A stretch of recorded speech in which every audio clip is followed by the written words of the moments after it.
En vivo. Muy buenas noches a todos los oyentes y los expositores, las personas que están pendientes de este debate. Hoy tenemos dos expositores de muy buen nombre, reconocidos en las redes por ser excelentes apologetas.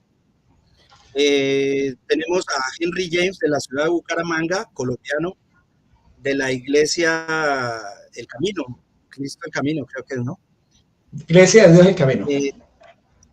Bien, tenemos también al católico apologeta Rodrigo Calvo, de la ciudad de Cali. Correcto. Hoy vamos a tocar el tema muy importante relacionado con el canon bíblico. Para este debate tenemos el siguiente formato: 1 minuto de presentación, 15 minutos de exposición, 10 minutos de refutación, 5 de contrarrefutación, 5 de conclusión y 1 para despedirse.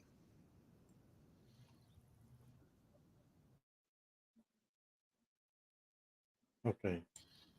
Bueno, entonces tenemos tu presentación. Por favor, puedes continuar, Henry. ¿Puedes presentarte? Bueno, muchísimas gracias, Carlos. Y también un saludo muy cordial a Rodrigo Calvo. Mi nombre es Henry James. Soy de Bucaramanga, Colombia. Pertenezco, como lo decía anteriormente Carlos, a la Iglesia de Dios El Camino, la restauración de la verdad original enseñada por Jesucristo y los apóstoles. Y el día de hoy vamos a entablar un debate con nuestro amigo Rodrigo Calvo acerca del canon bíblico, si son 66 o 73 libros, principalmente enfocándonos pues en el punto de divergencia que es el canon del Antiguo Testamento, ¿no? Entonces, espero que este debate sea de gran edificación para todos los oyentes católicos, cristianos y todas las personas que están viendo. Y como es de costumbre, les sugiero que lapicero, bolígrafo, una agenda, tomen sus apuntes y saquen sus propias conclusiones.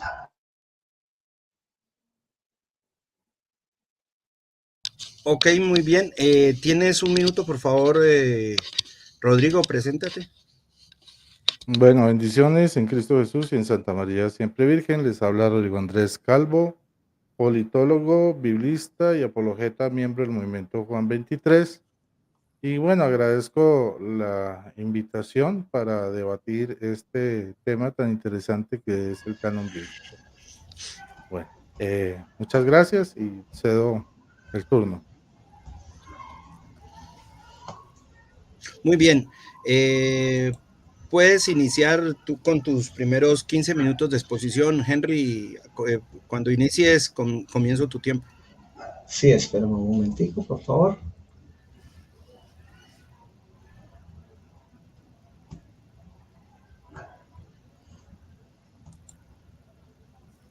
¿Listo? ¿Me avisa si está proyectado ya? Sí, ya, simplemente inicia y yo empiezo tu tiempo.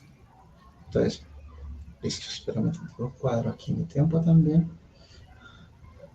Y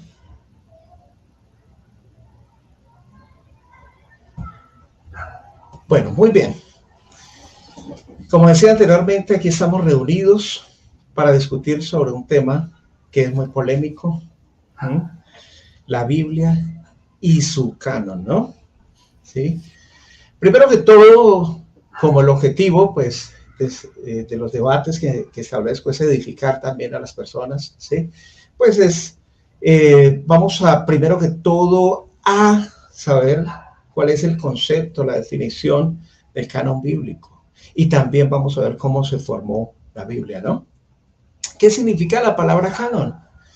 Bueno, el canon bíblico, esa palabra canon viene del griego canon y del hebreo canet, y quiere decir caña.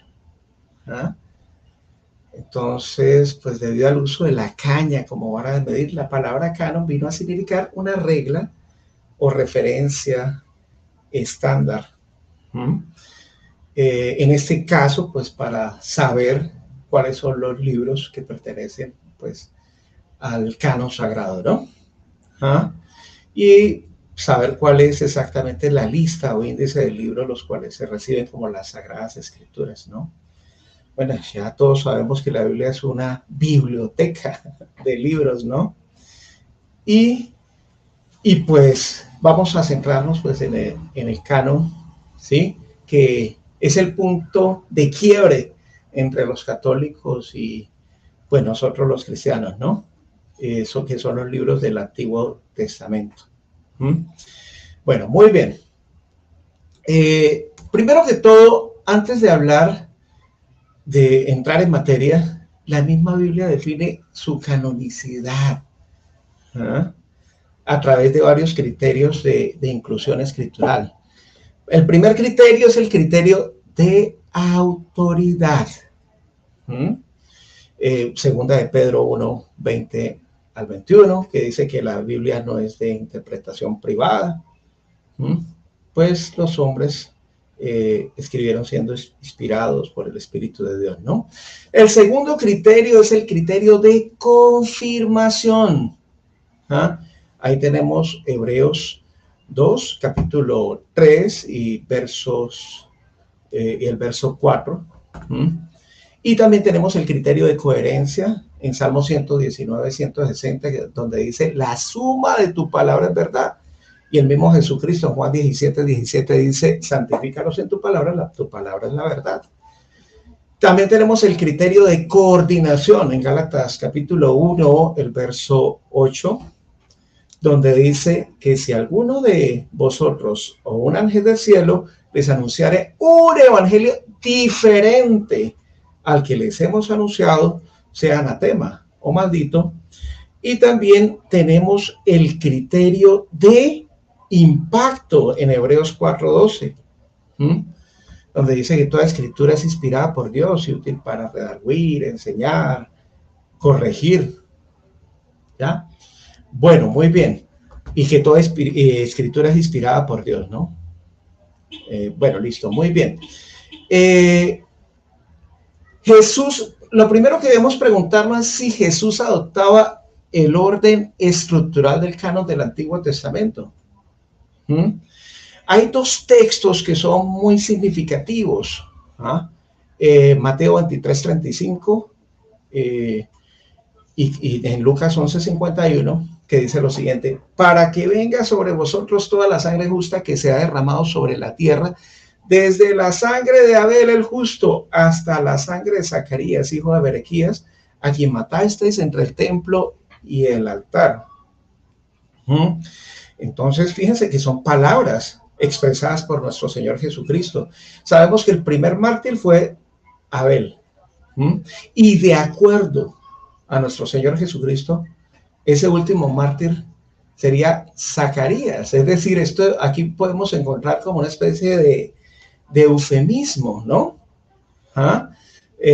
Donde podríamos interpretar que la sangre de Abel, ¿dónde podemos encontrarlo de la sangre de Abel? Bueno, en Génesis capítulo 4, el verso 8. ¿Y dónde la sangre de Zacarías? En Segunda de Crónicas 24, 20, 22. Y esto concuerda exactamente pues con el canon hebreo, o la Biblia hebrea, que empieza con Génesis y culmina con Segunda de Crónicas. Algo muy interesante para resaltar aquí es que pues no se habla de la sangre de Macabeos, de Judas Macabeos, ¿no?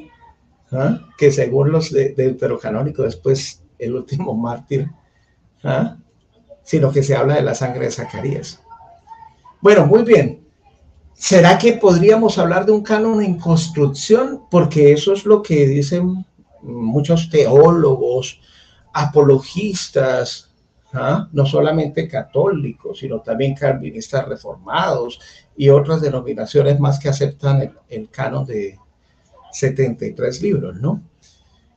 Bueno, muchos de ellos citan los textos como Mateo 7:12, Mateo 22:40 y Lucas 16:16 para decir, la ley y los profetas, si ve, el canon está incompleto, apenas estaba en construcción y se terminó de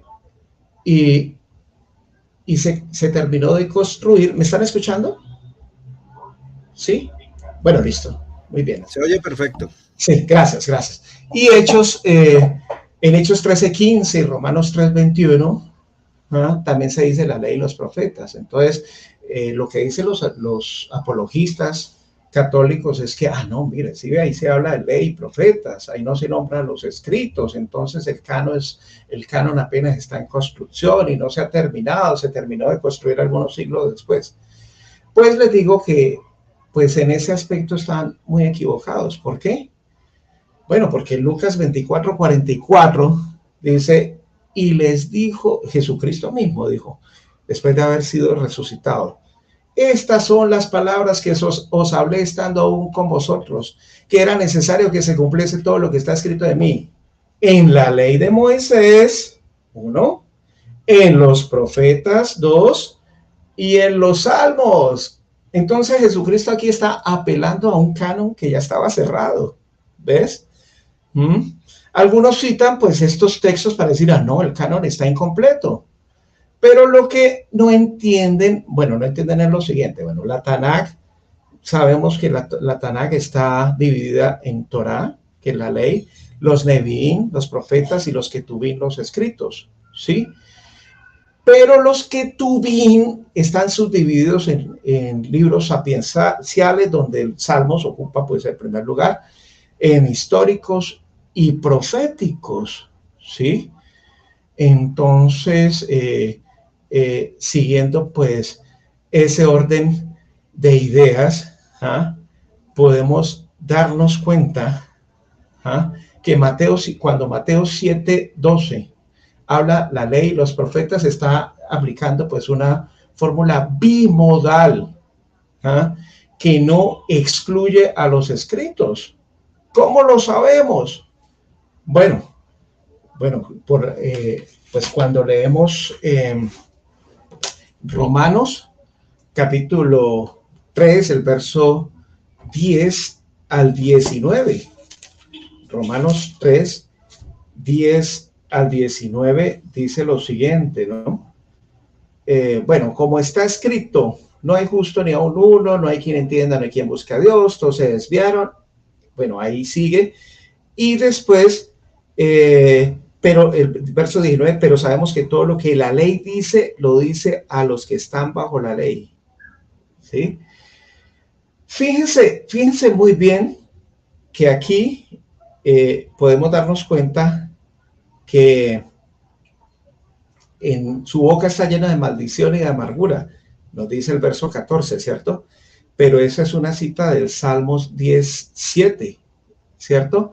También en el texto se habla, sepulcro abierto su garganta, con seno engañan, veneno áspides hay debajo de sus labios.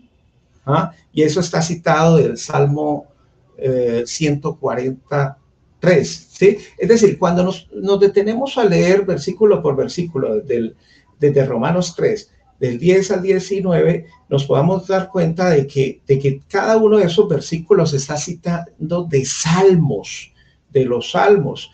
Y algo que me llama la atención es que el verso 21 dice, pero ahora, aparte de la ley, se ha manifestado la justicia de Dios testificada por la ley y por los profetas. Entonces, ¿qué indica esto? De acuerdo al contexto, que los salmos también están incluidos dentro de esa fórmula bimodal. ¿Ves? Bueno, muy bien. Entonces, de acuerdo pues a los judíos, la Biblia hebrea está dividida pues en 24 libros, ¿sí? Muchos padres posapostólicos hacían esa división en 22 libros, pero porque fusionaban algunos, ¿no? Pero realmente la cantidad era la misma. 24 libros o 39 libros, es la división cristiana. No es que la Biblia cristiana tenga 15 libros más, no, sino que pues para que estuviera de acuerdo con las consonantes hebreas, que eran 22, pues muchos decidían o optaban por abreviar la cantidad de libros, ¿sí? Para que diera esa suma de 22, o 24 como los conocemos actualmente, ¿no? Ahí tenemos la división de la Torá. Son 5 libros: Génesis, Éxodo, Levítico, Números y Deuteronomio. Los Neviín, que son los profetas, son 8 libros: Josué, Jueces, Samuel 1 y 2. Fíjense cómo los agrupa en un solo libro. Reyes 1 y 2, un solo libro, lo agrupa. Isaías, Jeremías, Ezequiel y los 12 profetas. Los 12 profetas están considerados como un solo libro. Los Ketubim, escritos, que son los escritos, son 11 libros. Ahí figuran los Salmos, Proverbios, Job, Cantar de los Cantares, Ruth, Lamentaciones, Eclesiastés, Esther, Daniel, Esdras 1 y 2. El segundo Esdras es el que nosotros conocemos como Nehemías, ¿no? Y Crónicas 1 y 2, para un total de 24 libros de la Tanakh, ¿no? Bueno, vamos a entrar en el campo de la patrística, teniendo en cuenta también de que, pues, mi oponente es un apologista católico, ¿no? Entonces, ¿qué nos dice la patrística? Por ejemplo, Biletón de Sardes, que murió en el año 194, clasifica la Biblia hebrea en 22 libros, de acuerdo con las letras del alfabeto hebreo. Tengan en cuenta, en mente, todas las personas que están escuchando este debate, ¿sí?, que Biletón de Sardes apela a la estructura que utilizaban, pues, los judíos, ¿no? De las épocas tempranas, ¿no? No menciona ningún libro apócrifo o deuterocanónico. Bueno, tampoco incluye, pues, el libro de Esther, ¿no? Tertuliano, que vivió del año 160 al 220, clasifica la Biblia también en 22 libros de acuerdo con las letras del alfabeto hebreo. Estructura. Afirmaba el canon de la escritura, que la escritura era cerrado, se refería a este como instrumento pleno de la literatura judía, ¿no? Orígenes clasifica la Biblia también en 22 libros de acuerdo con las letras del alfabeto hebreo. No incluye los libros apócrifos. Él también en una obra dice: la expresión aparte de estos libros están los macabeos ha sido mal interpretada por apologistas y teólogos católicos pensando que estos estaban incluidos en el canon. Pero también excluye el libro de los 12 profetas menores. No. Se perdió, según algunos eruditos, se perdió la cita en uno de esos traspapeleos a través del paso de la información. 1 minuto y medio. Gracias. Atanasio de Alejandría también clasifica la Biblia hebrea en 22 libros de acuerdo con las letras del alfabeto hebreo. Incluye a Barú, pero no incluye los otros libros apócrifos. ¿Sí? Excluye el libro de Esther, Judí, Eclesiástico, Macabeos 1 y 2 y Sabiduría. Afirma que estos libros eran de carácter eclesial, no teológico, no canónico. Epifanio de Salamina clasifica la Biblia hebrea en 27 libros, incluye a Barú, pero no incluye los otros libros apócrifos. Tengan en cuenta eso. Hilario de Poitiers clasifica la Biblia en 22 libros, excluye los libros apócrifos y el de Nehemías. Cirilo de Jerusalén excluye los apócrifos y los libros de Isaías, Jeremías y Lamentaciones, también excluye los libros, bueno, apócrifos. Gregorio Nacianceno clasifica la Biblia hebrea en 22 libros, excluye los libros apócrifos, Samuel y Segundo. Lo mismo Anfiloquio de Iconio. Rufino de Aquilea excluye los libros apócrifos. Entonces, fíjense que la mayoría de estos padres posapostólicos excluían los libros apócrifos, pero apelaban a la estructura canónica hebrea. Entonces, voy a dejarlo hasta ahí. Carlos. Sí, te quedan 15 segundos, ya se cumple tu tiempo. Sí, listo, gracias. Entonces, pasamos ahora a la exposición de Rodrigo. Rodrigo, cuando gustes, inicio tu tiempo. Dame un minuto, por favor.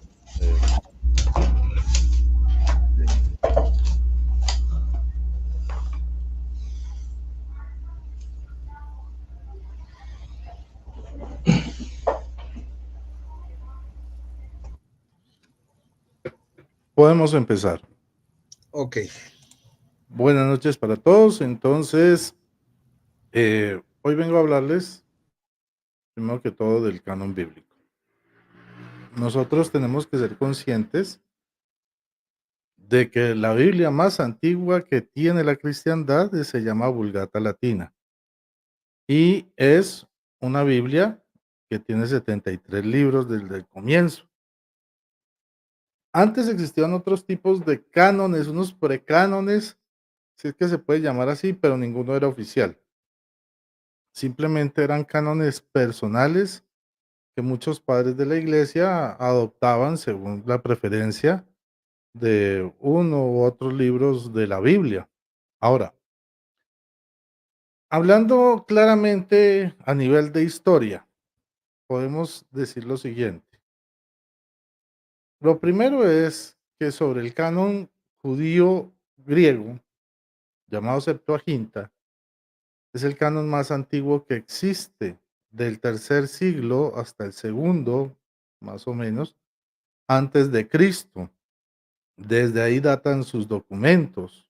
Es de lo más antiguo que hay en el griego. Ahora, esta tiene dos versiones, una que se llama Septuaginta larga y otra Septuaginta corta. Una tiene 46 libros y la otra tiene 48 libros. Ninguno de ellos se considera apócrifo como tal. Eh, Apócrifos propiamente dichos son aquellos libros que están por fuera de la Septuaginta y que son de dudosa procedencia o que no tienen, digamos, una procedencia realmente bíblica. Por ejemplo, el Apocalipsis de Pedro, em, digamos, el Apocalipsis de Job y otro tipo de documentos que pertenecen a corrientes extrañas del judaísmo y también del cristianismo. Por otro lado, por favor apaga Henry el micrófono, gracias. Bueno, la historia dice, o el mito dice que 72 sabios judíos, por petición de Alejandro Magno, decidieron pasar el, digamos, los textos sagrados del judaísmo al griego y pues obviamente ellos lo hicieron y que salieron copias fieles. Bueno, eso es un mito. Hay que ver la parte histórica y la parte ya mitológica de la narración. Por otro lado, tenemos que ese estaba clasificado en una división de Pentateuco, históricos, poéticos y sapienciales y profetas. Así.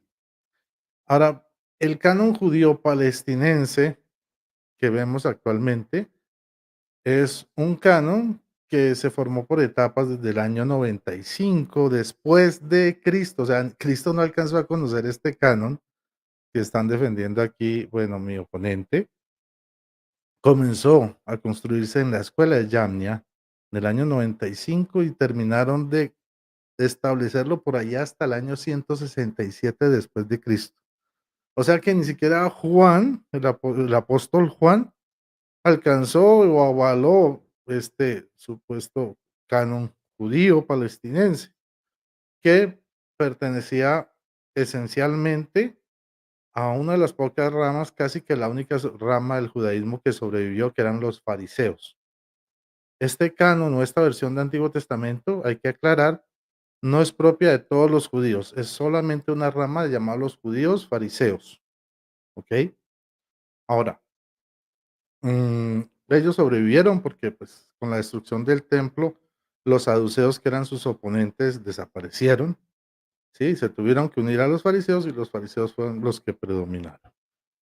Y tiene una división de los siguientes ítems. Tiene la Torá o la ley, los profetas anteriores y posteriores que se llaman los Nevi'im y los escritos que se llaman los Ketuvim. Pongan atención. Ahora, el canon católico romano también es formado en etapas, desde el 393, ¿sí?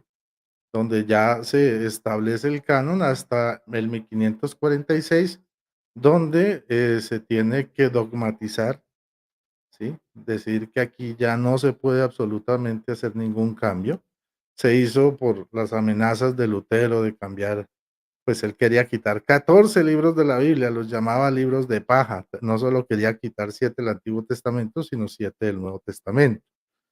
Ahora, este canon católico tenía 46 libros o tiene 46 libros en el Antiguo Testamento. Se estableció en los concilios de Hipona, en África, en Trento, ¿sí? De la Iglesia Católica. Su división está en Pentateuco, históricos, proféticos y sapienciales, profetas mayores y profetas menores. Ahora, el canon protestante que viene a defender hoy mi oponente es un canon de 66 libros, ¿cierto?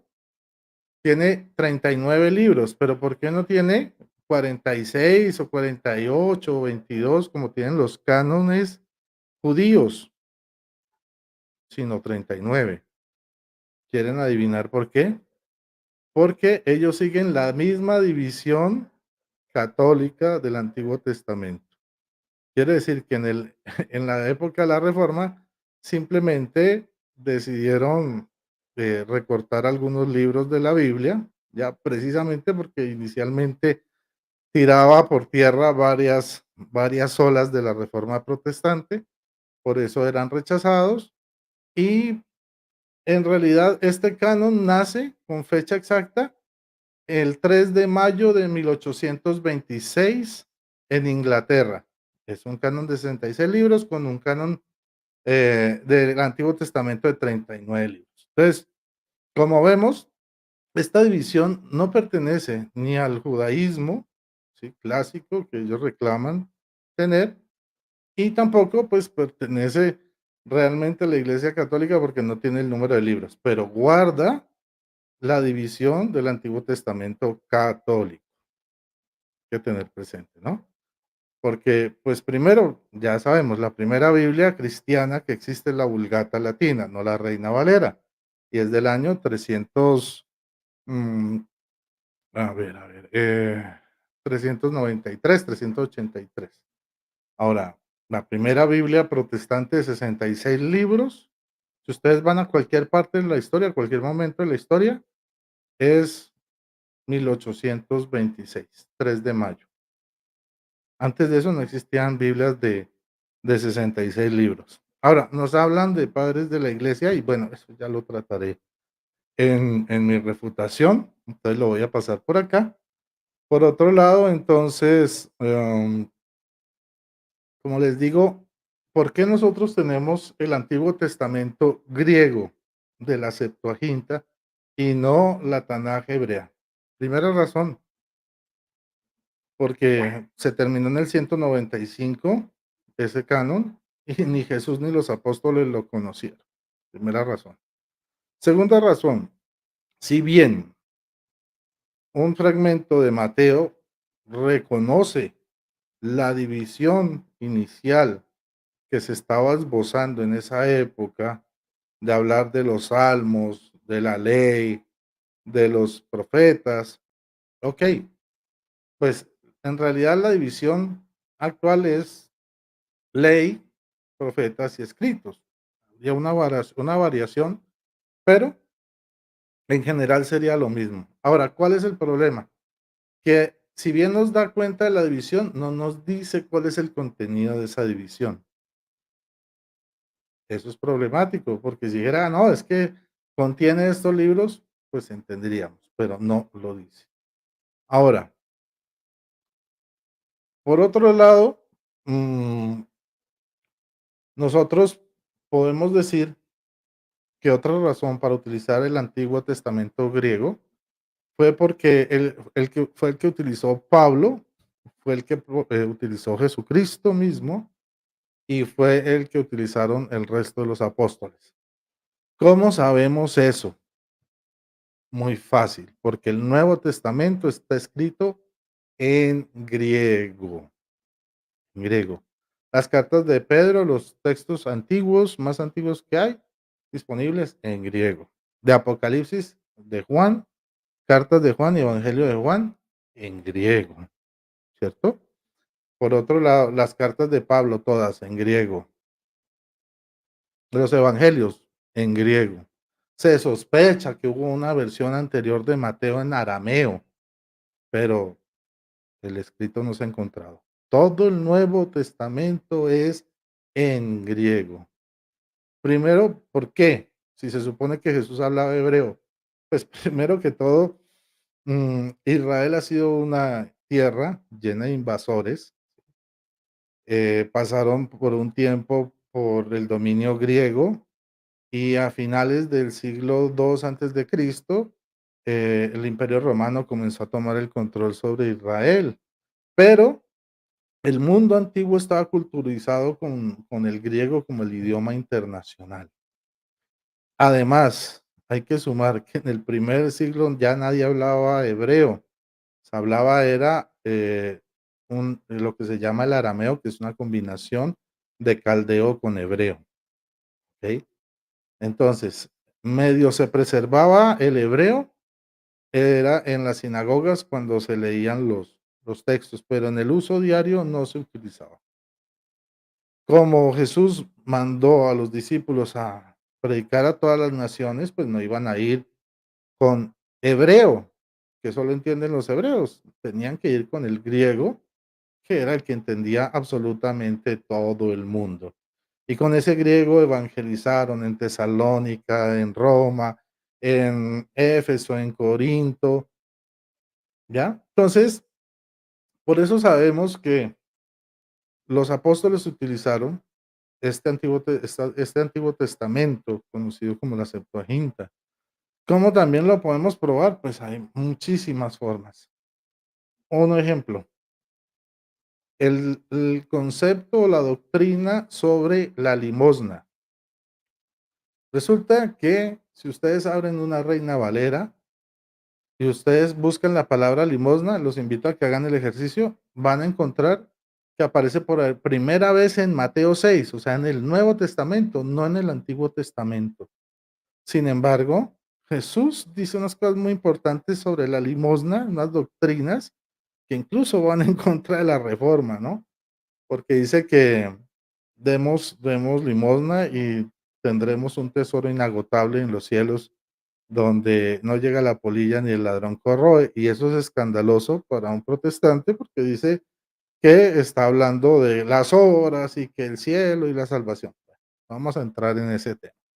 Pero resulta que Jesús sacó esa doctrina que se nos enseña en el Evangelio de Mateo, en el Evangelio de Lucas y lo que se nos enseña en Hechos de los Apóstoles inclusive, ¿sí? Es gracias, o bueno, Jesús lo tomó de los deuterocanónicos, de uno que es Tobit y el otro creo que es Eclesiástico, Te quedan 2 donde minutos, Rodrigo. gracias. Donde toda la doctrina que Jesús manifestó concentrada en el Nuevo Testamento sobre la limosna, ¿sí? Aparece confirmada y aparece explicada poco a poco, o sea, parte por parte. Pero como solo está en los libros deuterocanónicos, ¿ah? En las Biblias, protestantes, Jesús aparece como un loco de la nada hablando de la limosna, como si todo el mundo entendiera lo que habla, ¿sí? Entonces, yo creo que eso, hay que tenerlo en cuenta. Ahora, por otro lado, hay otros elementos que utilizan para justificar, eh, digamos, sus posiciones, como la utilización de, ¿qué les puedo decir yo? De una supuesta imaginación, de un supuesto canon ya establecido en el siglo primero después de Cristo por parte de los cristianos de esa época, pues, lo cual era falso. Primero, porque ni siquiera existía la imprenta. Segundo, las telecomunicaciones, pues, no eran las mejores.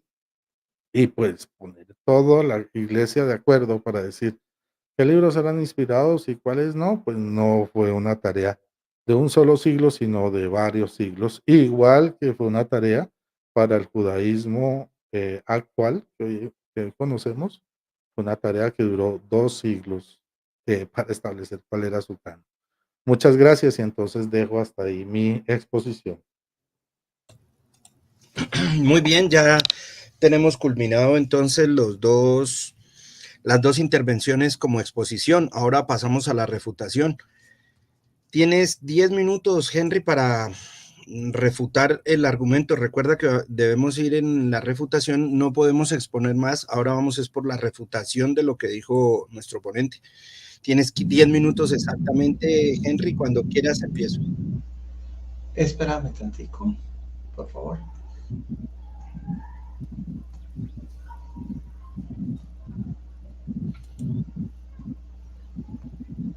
Listo, muy bien. Se está proyectando, ¿cierto? Sí. Sí. Me Bueno, dices muy para bien. iniciar. Ya. Bueno, la gran mayoría de eruditos hebreos consideraron que los libros apócrifos eran buenos documentos históricos, ¿ah? Pero que no fueron inspirados por Dios, ¿sí? Eh, por eso es que es incorrecto llamarlos deuterocanónicos o de segunda inspiración, sino más bien apócrifos, como lo llamó Jerónimo, ¿no? Jerónimo mismo, yo no lo estoy diciendo, no son palabras mías, Jerónimo también dijo que estos libros eran apócrifos. De hecho, pues Rodrigo estuvo mencionando la palabra deuterocanónico. Y esa palabra deuterocanónica era desconocida para los padres posapostólicos.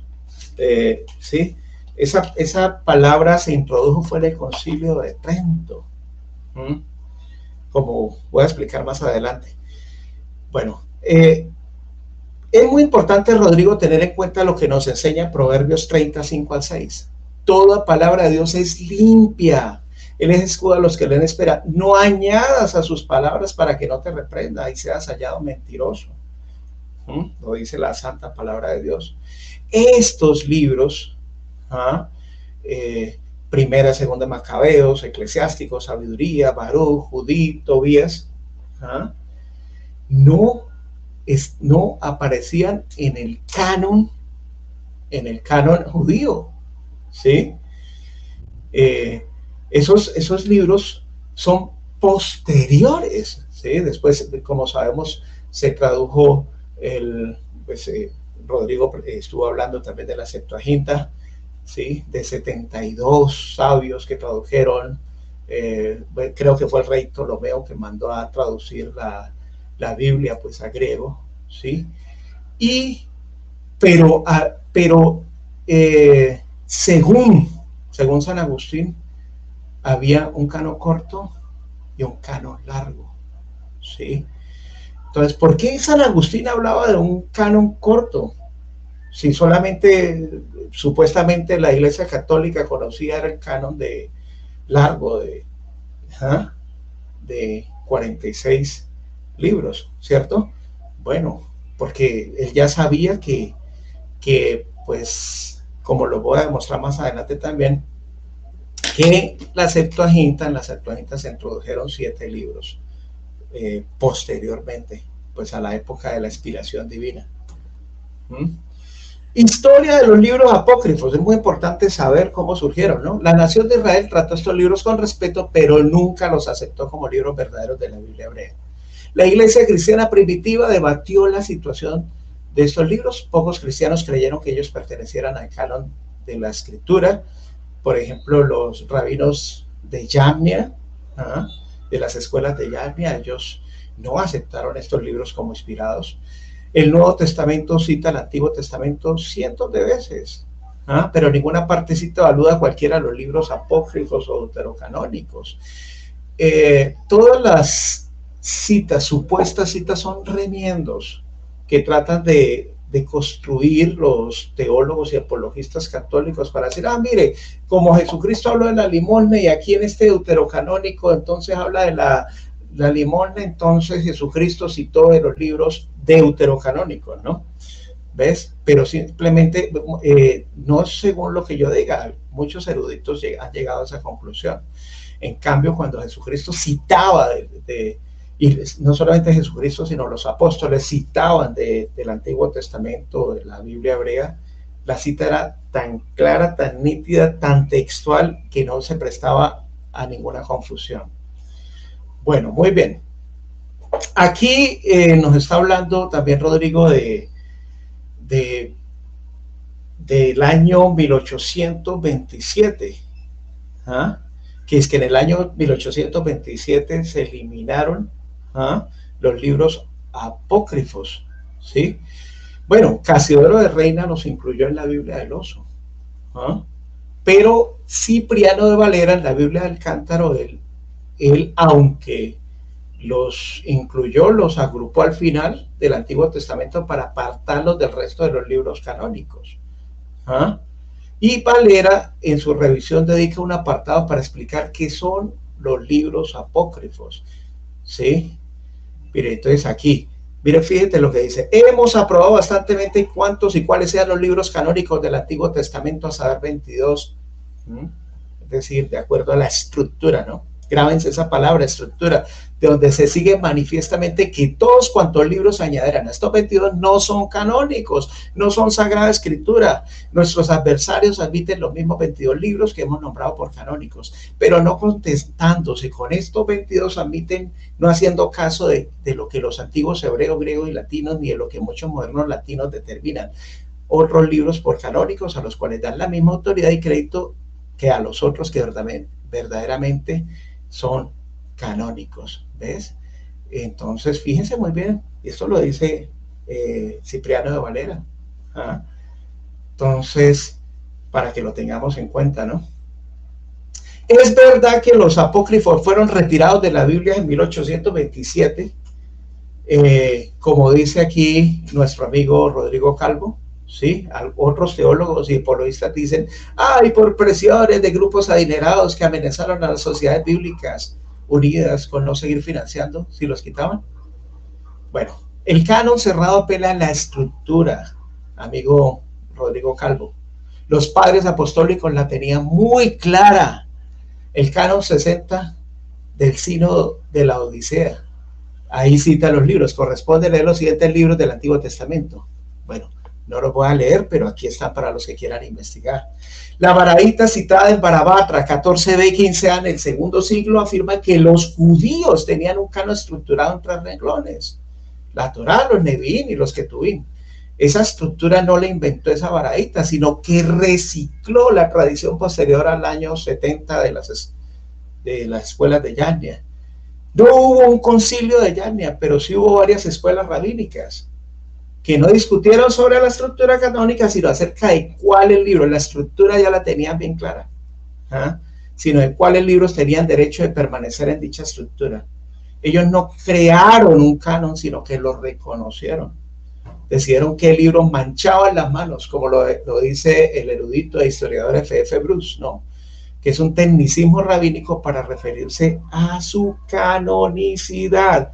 Bueno, aquí el amigo Rodrigo Calvo, pues nos afirmó en forma categórica de que el lenguaje que se hablaba en el primer siglo era una combinación entre el arameo y el caldeo, ¿sí? ¿Sí? Entonces, ¿por qué aquí en Hechos 21:40? Anótenlo muy bien todos los espectadores católicos y búsquenlo.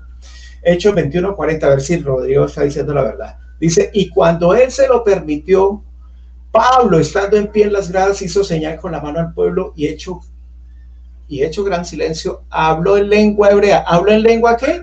Hebrea. Diciendo, bueno, y después se expresó. Entonces, ¿qué lenguaje hablaba Pablo con los hebreos, con sus compatriotas? Pues el hebreo. Ahí no dice que arameo con una mezcla de caldeo, eso es una falacia. Queda un minuto y medio, Henry. Claro. Y si bien el griego, claro, Pablo también como tenía nacionalidad romana, pues hablaba en griego, y él fue el apóstol a los gentiles, y por supuesto que él hablaba griego para predicar el evangelio, pero con sus compatriotas él les hablaba en hebreo. Ese cuentico de que una mezcla de caldeo y arameo, eso es falso, ¿sí? Eso simplemente, nosotros tenemos que apelar a la escritura para saber si los argumentos del oponente son correctos o no. Y Hechos 21:40 te refutan, Rodrigo. ¿Ves? El término deuterocanónico fue inventado por Sisto de Siena en el siglo XVI en el Concilio de Trento. Y el mismo Jerónimo le asignó el nombre de apócrifos. Fue Jerónimo, que es considerado santo para el catolicismo, quien fue el que tradujo la versión Vulgata latina, que aquí Rodrigo Calvo nos dice que es que es la versión más antigua. Eso también es cuestionable y irrefutable, ¿no? Pero no tengo tiempo para hacerlo en estos momentos, ¿no?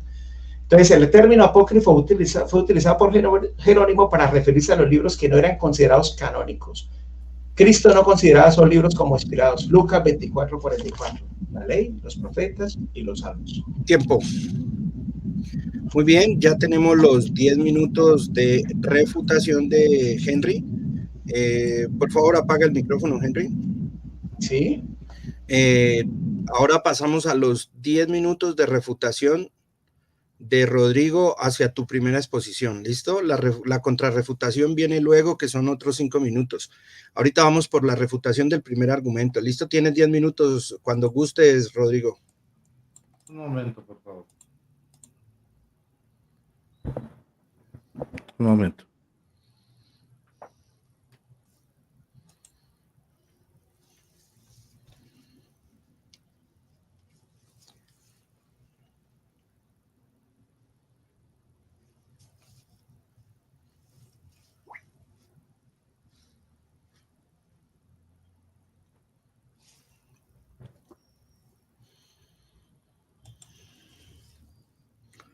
Ok, podemos empezar. Bueno, lo primero que le voy a aclarar a mi oponente es que la cita que él mencionó habla de lengua hebrea. Aló. Esto sí. Habla Sí de se lengua oye, se oye. hebrea. Listo, gracias. Habla de lengua hebrea, no de hebreo. Son dos cosas muy distintas. La lengua hebrea del pueblo hebreo en esa época era el arameo, pero es un error decir que lengua hebrea es hebreo, por favor. Primer elemento que hay que aclarar. Segundo elemento, dice que los judíos no consideraron inspirados los libros deuterocanónicos y que por eso los sacaron. Bueno, eh, la historia y los judíos, si usted quiere, pregúntele a un rabino judío. Para los judíos solo hay 5 libros inspirados, que son los libros de la ley, lo que conocemos como el Pentateuco, la Torá. Es el único libro inspirado y santo para ellos. Los demás son libros que ellos consideran complementarios que ayudan a indicar cómo se viven esos primeros 5 libros.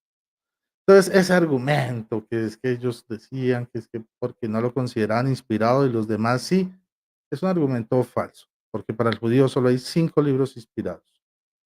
Entonces, ese argumento de que tienen los demás porque son inspirados, no va, es un cuentazo. Por otro lado, tenemos, ok, nos dio la cita de Mateo 22:35, hablando de que de una forma soterrada la Biblia decía cuál debía ser el Antiguo Testamento de Abel a Zacarías. ¿Cuál es el problema? Él se los dijo, pero se los dijo en voz bajita, porque que dijo de Abel a Zacarías, y entonces, claro, en la Biblia protestante termina con Zacarías, el Antiguo Testamento, pero ¿saben un secreto? En la Tanaj judía, y él lo tuvo que reconocer así bajito, que la Tanaj judía no termina con Zacarías. La Tanaj judía termina con Segunda de Crónicas. Entonces ahí ya acabo de sacar un poco de libros del Antiguo Testamento con esta teoría. Por otro lado, tenemos que nos menciona que San Agustín menciona el canon corto y el canon largo, diciendo, si ven, San Agustín ya conocía el canon protestante, 39 libros. Falso. Yo mismo les expliqué en mi exposición a qué se refería San Agustín y la Iglesia Católica cuando habla del canon corto y del canon largo. Del canon de 46 libros, que es el que asumió la Iglesia Católica, y el de 48 libros, que contiene tercera y cuarta de Macabeos, que asumió la Iglesia Ortodoxa griega. ¿Ok? Entonces, a eso se refiere. No se pongan a inventar cuentos. San Agustín no tenía ni idea. De hecho, San Agustín fue el que reprendió a San Jerónimo, ¿sí? Por no querer aceptar los libros deuterocanónicos. Y al final, Jerónimo, ¿qué hizo Jerónimo? Los tradujo todos por igual y los metió dentro de la Biblia. Ustedes buscan en la Vulgata o Latina. ¿En qué parte San Jerónimo dijo, no, yo traduzco esto, pero no considero inspirados estos que son apócrifos? No está. Eso no existe. Ahora, yo voy a retar a mi oponente que me muestre una Biblia cristiana completa, más, o sea, con canon incluido, más antigua que la Vulgata latina, que sea protestante. Una Reina Valera año 200, será, si existe, pero pues no, parte sin novedad. Ahora, ¿qué otra cosa? La palabra deuterocanónico. La palabra deuterocanónico surgió simplemente para diferenciar aquellos que utilizaban el canon del, digamos, ah, la Septuaginta, ¿sí? De los que, digamos, tenían el canon de la Tanaj farisea hebrea. Eso es, simplemente, no para decir que fueran apócrifos. Y sí, en el pasado se utilizó la palabra apócrifos, pero con otro significado, que es muy distinto al significado actual, porque la lengua evoluciona. Ahora, si vamos a hablar de padres de la iglesia, porque él mencionó padres de la iglesia, vamos a ver el que él mencionó, Ireneo de León, si no estoy mal. Vamos a ver. Dice Casiano Muratori. Bueno, yo les voy a empezar a leer lo que decían los primeros padres de la iglesia. Clemente de Roma hace referencias ocasionales a ciertas palabras de Jesús, a pesar de que tiene autoridad para él, no figura a investigar cómo se garantiza su autenticidad. En 2 o 3 casos que él habla de recordar las palabras de Cristo o del Señor Jesús, parece que tiene un registro escrito en mente, pero él no lo llama un evangelio. Él conoce varias epístolas de Pablo y valora sumamente su contenido, lo mismo puede decirse la epístola de los hebreos. O sea, miren que ni siquiera había un acuerdo, había unos libros que a algunos les gustaban y otros que no. San Justino Mártir, del siglo II, él habla es del Antiguo Testamento. Entonces, por ejemplo, menciona las memorias de los apóstoles, los evangelios, ¿sí? Menciona las obras de Justino, habla de Romanos 1, de Romanos, de Primera de Corintios, de Gálatas, de Efesios, de Tesalónica. O sea, ¿para qué les quiero mencionar esto? Que no había ningún solo padre de la iglesia que haya establecido un canon. Ni hubo ningún concilio antes de la iglesia que haya establecido ese canon mágicamente, sino que fue un proceso histórico. Ahora, aquí me surgen otras cositas. A ver. mm,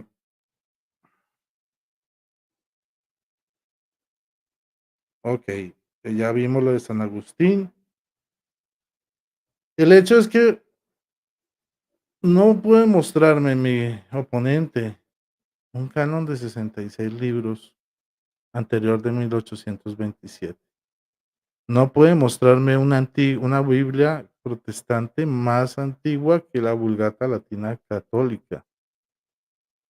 Y todavía pretenden decir que, bueno, y utilizan no el canon que utilizaban los cristianos que hablaban griego, sino el canon que utilizan los fariseos y sus descendientes, ¿sí? Para utilizar su Biblia, lo cual, pues, yo recuerdo que Pablo nos dijo que no debíamos judaizarnos y es lo primero que están haciendo nuestros hermanos protestantes. Por otro lado, causa gracia que ellos dicen ser solo la Biblia, pero eh, resulta que están obedeciendo al magisterio judío fariseo. Increíble, unos cristianos obedeciendo un canon inspirado por judíos fariseos. O sea que para ellos los fariseos, que eran los enemigos de Cristo, son inspirados por Dios. Bueno, ¿qué más dejo por ahí? Ok. Bueno, aquí en mis Te manos queda un tengo, minuto, Rodrigo, gracias. tienes un minuto todavía. Bueno, aquí en mis manos tengo esta Biblia, que es la Biblia Siglo de Oro. Es una Reina Valera conmemorativa. Miren, Sociedades Bíblicas Unidas, ¿sí? Biblia Siglo de Oro, aquí está, que dice que es la Reina Valera de 1569 con 1602. Miren lo que dice aquí. Libros deuterocanónicos. Por último, dejo la reflexión. ¿Quién escogió el canon protestante? ¿Qué iglesia? Porque sabemos que en el caso de la Iglesia Católica y la Vulgata Latina fue la Iglesia Católica. Pero en el caso protestante, ¿quién decidió los 66 libros? ¿Una iglesia o una empresa privada llamada Sociedades Bíblicas Unidas? Muchas gracias. Listo, tenemos ya las dos refutaciones. Vamos ahora con la contrarrefutación. Tienes 5 minutos para contrarrefutar la refutación que hizo Rodrigo. Puedes iniciar cuando gustes, Henry. Henry, ¿me oyes? Activa tu micrófono, por Sí, favor. sí, ya, gracias. Ok, tienes 5 minutos, brother. Me dices y inicio tu tiempo. Espera un momentico.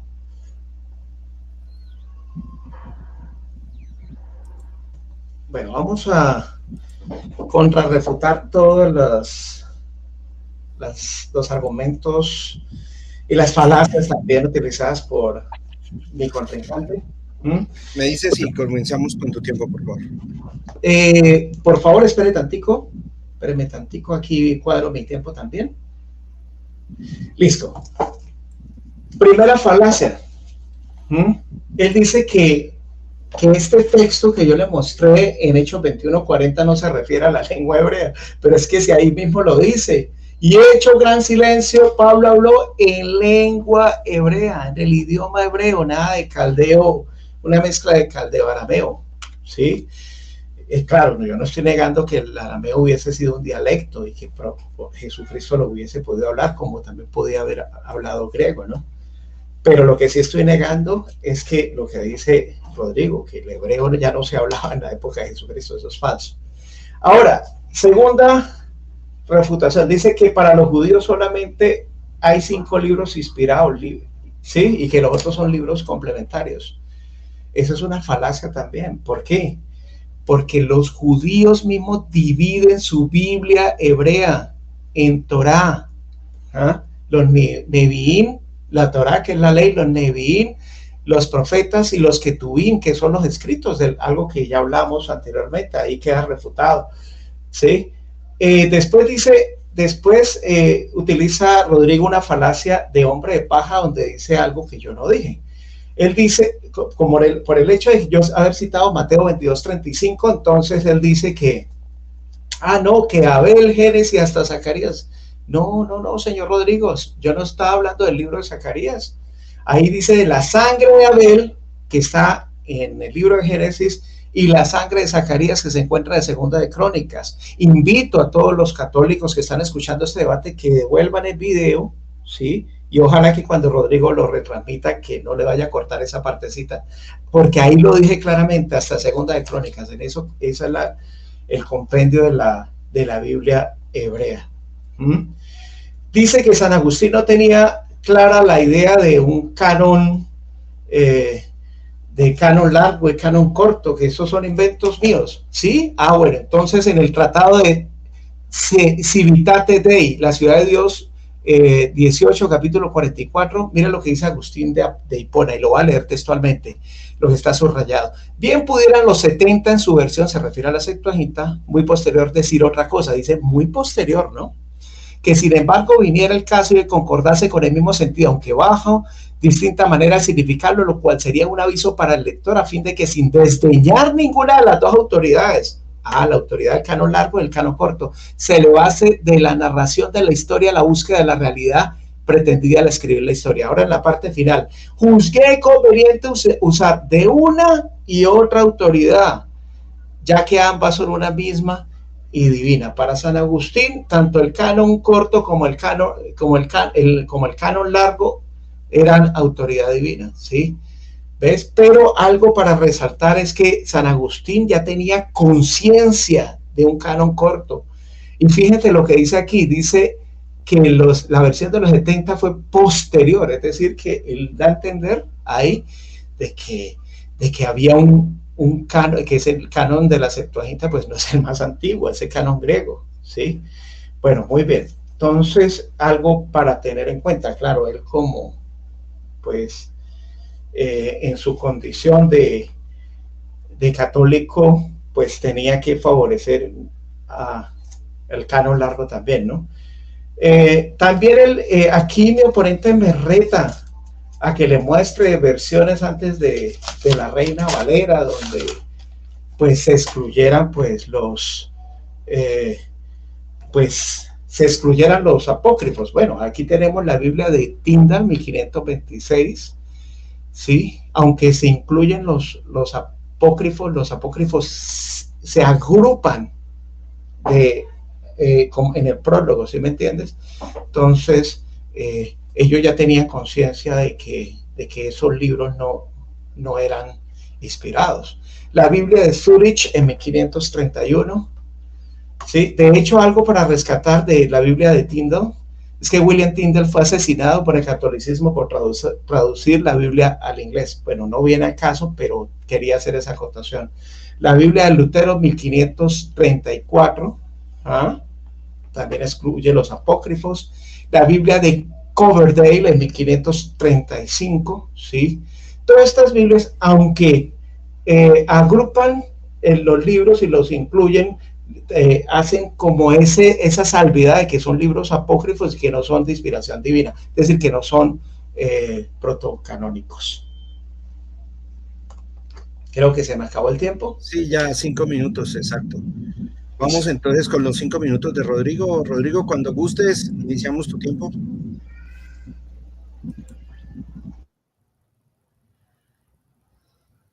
Rodrigo, ¿me oyes? Activa el micrófono.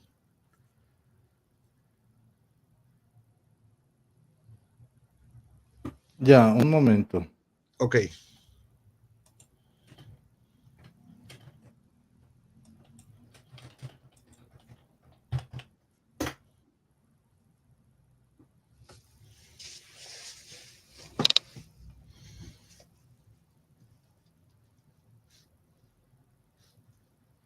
Bueno, entonces.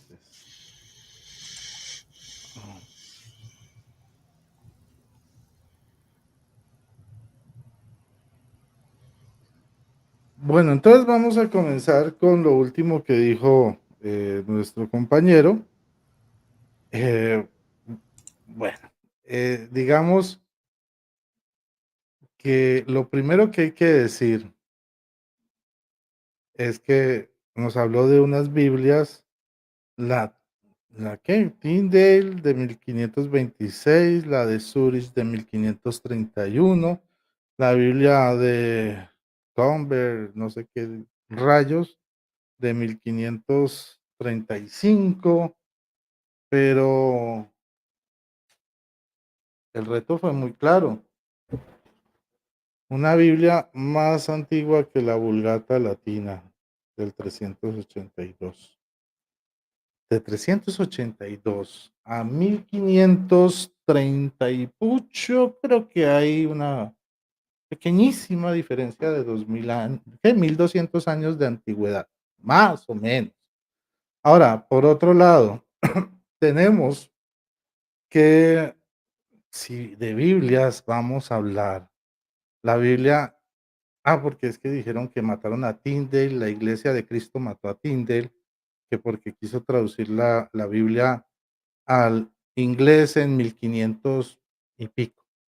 Pero yo aquí les voy a dar unos daticos bien curiosos. Miren, por ejemplo, la Biblia alfonsina, Biblia católica, de 1280 es la primera Biblia en español.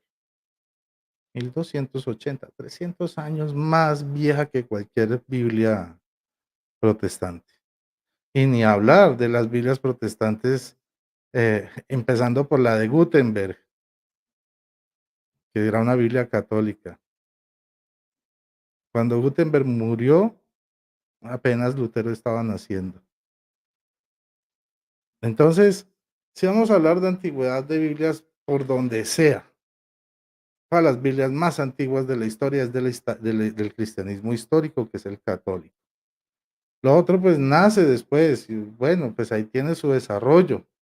El problema es que no se sustenta en nada. O sea, no tiene ni valoración histórica, ningún cristiano creyó pues lo que ellos afirmaban. De hecho, me causa curiosidad, por ejemplo, ver que nos hablaba nuestro compañero de padres de la iglesia que hablaban de un canon de 22 libros, pero recuerden que dijo que, o bueno, la parte que quiso disimular es que él aceptaba entre esos 22 libros a Macabeos. Entonces, si nosotros nos podemos analizar cada uno de estos aspectos, pues obviamente no hay mucho piso que darle. Ahora, dice que fue falso lo que yo dije, que en la Torá solamente era inspirada, pues digo, en la Tanakh solamente era considerada inspirada la Torá, que los demás eran considerados inspirados porque estaban ahí metidos. ¿De dónde saca él esa afirmación? O sea, pregúntenle a cualquier rabino, a cualquier judío. Para los judíos, los 5 libros de la ley o el Pentateuco son los principales para su fe, son los únicos inspirados.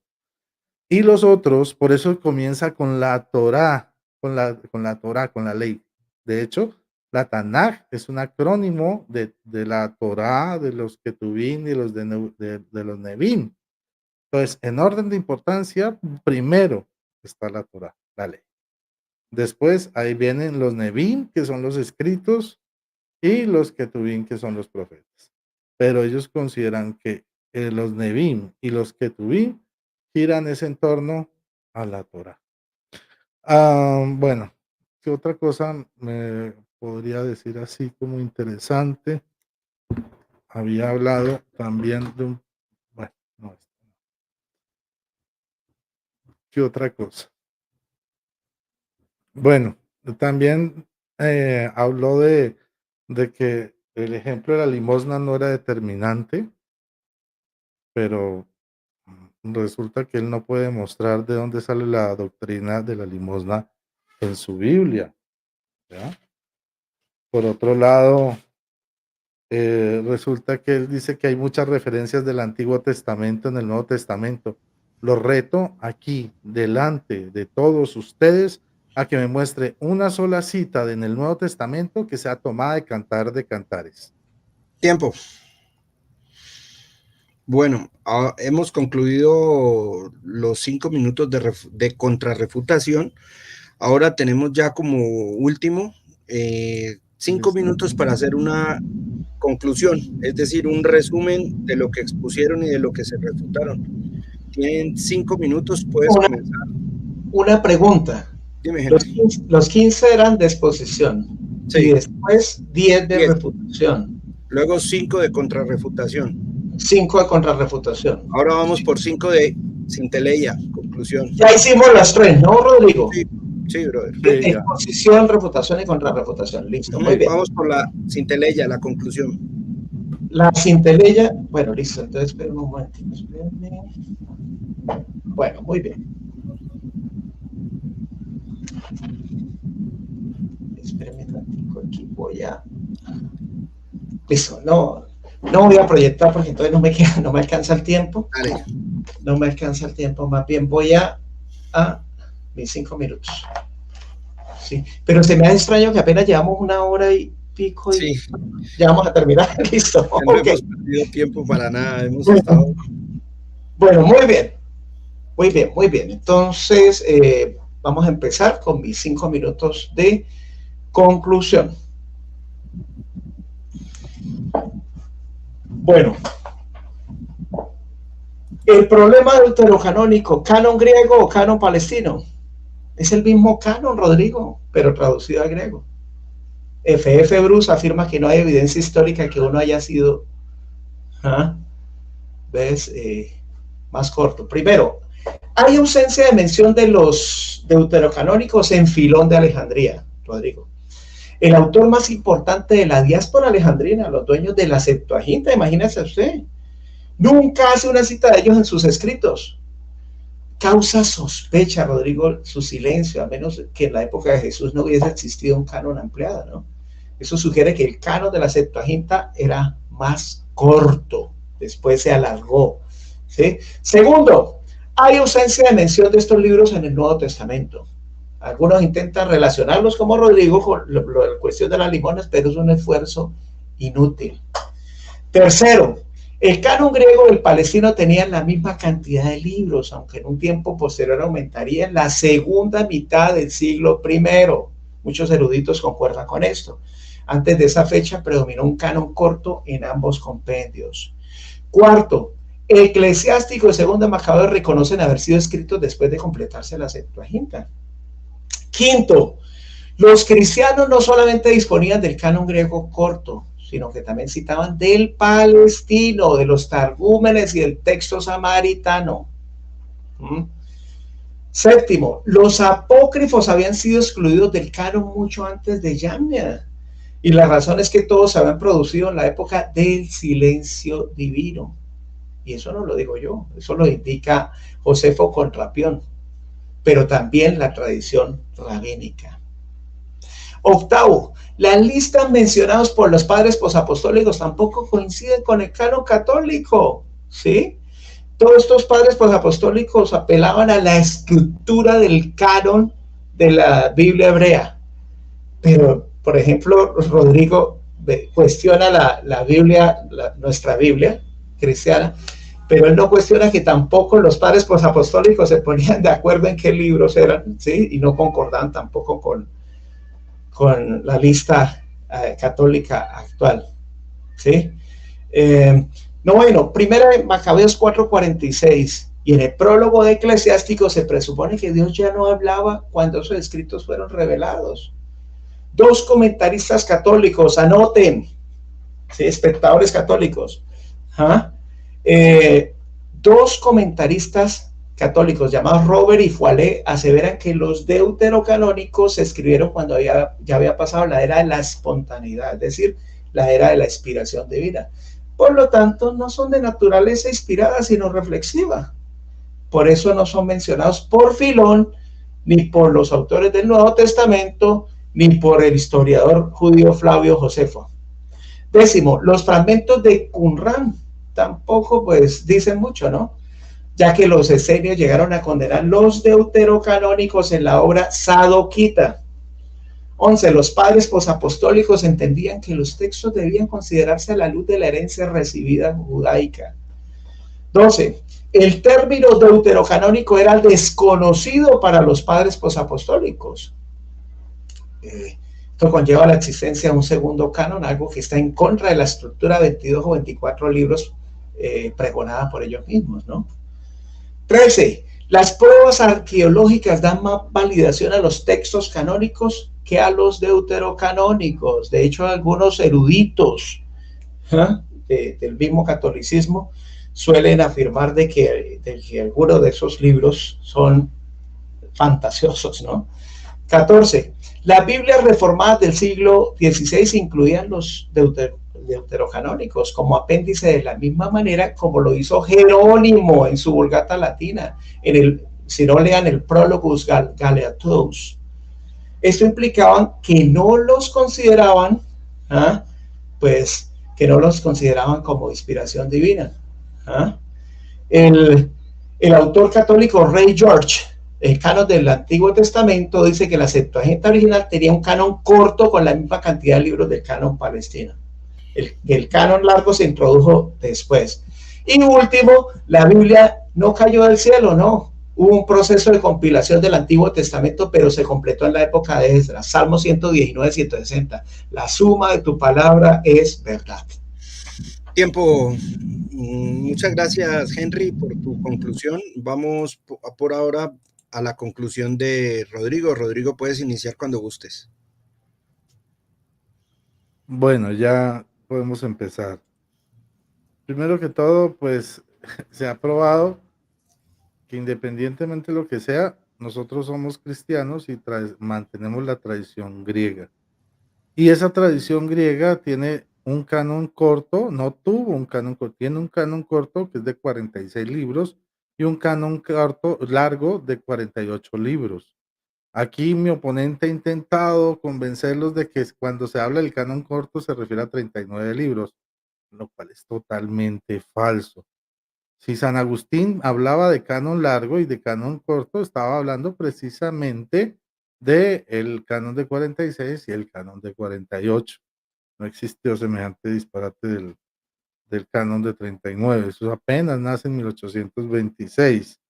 Por otro lado, sí, las Biblias protestantes traían los deuterocanónicos aparte, pues, pero es que la Biblia más antigua protestante es de 1529, 30, las que más viejas que me mostraste, 1526, mientras que las Biblias católicas son del 382, en español en 1236, o sea, muchos siglos antes. Entonces, ¿cómo le vamos a dar autoridad a algo que nació de la noche a la mañana? Nosotros debemos darle la autoridad a la tradición cristiana, cosa que no hace mi oponente porque él acoge a la tradición judía farisea.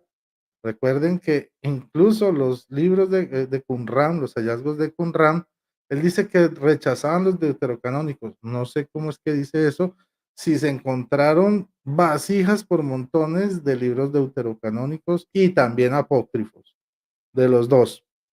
Entonces, simplemente ustedes busquen en internet los hallazgos de Qumran y se podrá dar cuenta que eso es así de sencillo.